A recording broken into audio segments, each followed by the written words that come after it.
বৈষম্য বিরোধী ছাত্র আন্দোলনের অন্যতম একজন সমন্বয়ক নাহিদুল ইসলাম, আপনারা আমার স্ক্রিনে দেখতেছেন এক কোনায়, যে উনি পদত্যাগ করেছেন। তো ওনার পদত্যাগ নিয়ে আমার কিছু কথা, কিছু মেসেজ আমি ড্রপ করতেছি। আপনারা তার কথা, আমার কথাগুলো একটু শুনেন। তার কথাটা আমি এখানে উপস্থাপনা করব না, আমার কথাগুলো আমি আপনাদের সামনে উপস্থাপনা করতেছি।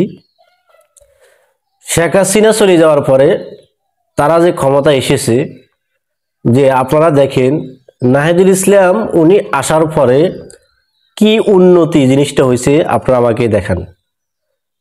যে শেখ হাসিনা ভালো ছিল এই জিনিসটা আমি আপনাদেরকে বলতেছি না, সে চলে গেছে ভালো হয়েছে সেটা বলতেছি, কিন্তু সে যে আসছে, যে টেলিযোগাযোগ মন্ত্রী যে হয়েছে, মন্ত্রী হওয়ার পরে আমরা কি জিনিসটা তার থেকে পেয়েছি এবং মানুষ তাকে কি কারণে স্মরণ করবে।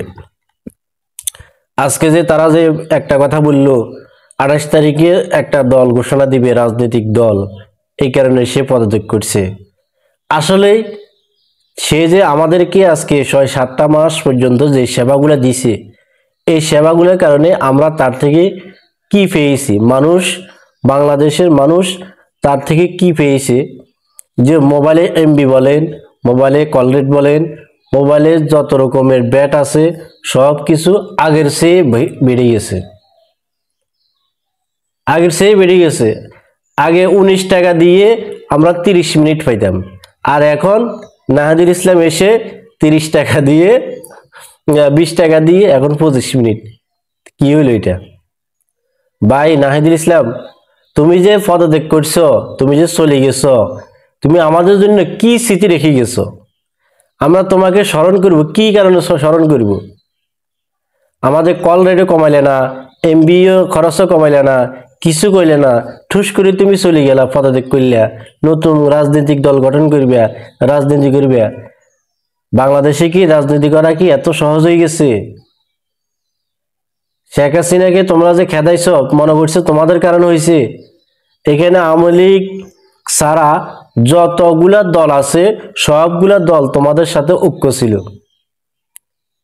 তোমরা যে বলবে তোমরা একাই তাকে খেদাইছ, এই কথা বলতে পারবে না, কারণ এখানের সাথে বিএনপি আছে, এখানের সাথে জামাত আছে, এখানের সাথে সরমনাই আছে, এখানের সাথে খেলাফত আছে, এখানের সাথে যত রকমের মানুষ আছে, সবাই একসাথে স্বৈরাচারকে আমরা খেদাইছি। একাই তো তোমরা করতে পারো নাই। হ্যাঁ, তোমরা উদ্যোগ নিয়েছ, সেটা আমরা সেলিউট জানাই তোমাদেরকে, কিন্তু তুমি আমাদেরকে কি কারণে এভাবে ছেড়ে দিয়ে তুমি চলে গেলা? তুমি আমাদের জন্য কি রেখে গেছো? আজকে যে তুমি যে পদত্যাগ করে চলে গেলা, তোমাকে আমরা স্মরণ করব কি কারণে? আমরা তোমাকে স্মরণ করব এমন একটা কাজ করি যেটা, যে কাজ করার কারণে আমরা তোমাকে স্মরণ করতে পারতাম। প্রিয় উপস্থিতি, আপনারা যারা আমার ভিডিওটা দেখতেছেন, আপনারা মনে করেন কি আমরা তাকে কি কারণে স্মরণ করব? স্মরণ করার মতো কোনো একটা জিনিস আছে আমাদের? এই জন্য যারা এখনো মন্ত্রী আছো, সমন্বয়ক যারা এখনো মন্ত্রী আছো, মানুষের কল্যাণের জন্য এমন একটা কাজ করে যাও। কাজ করে গেলে দেখবে তোমরা মানুষের সাথে মিশে থাকতে পারবে, মানুষ তোমাদেরকে সম্মান করবে।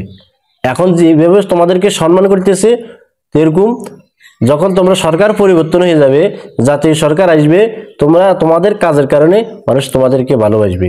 এই জন্য যারা আছো তারা একটা যে কোনো একটা ভালো কাজ করো, ভালো কাজ করার কারণে মানুষ তোমাদেরকে স্মরণ করবে। নাহিদুল ইসলাম চলে গেছে, তাকে স্মরণ করার মতন কি আছে? এমন একটা ভালো কাজ করো যে কাজ করার কারণে মানুষ তোমাকে স্মরণ করে যায়। তো ধন্যবাদ আপনাদের সকলকে। আমার কথাগুলা কার কিভাবে লাগছে আমি সেটা জানি না, কিন্তু আমার বিন্দু মাত্র লাভ হয় নাই, এই কারণে আমি বললাম। আমি আগে যেরকম অফার নিয়েছি, এখনো বড় অফার নিতেছি, বেশি টাকা দিয়ে কোনো 1 টাকাও কম পাই না, বরং এখন বাড়তি নিতেছি। এই কারণে আমি কোনো উপকার পাই নাই, এই জন্য আমি তার একটু কথা বললাম। ধন্যবাদ সকলকে। আসসালামু আলাইকুম ওয়া রাহমাতুল্লাহ।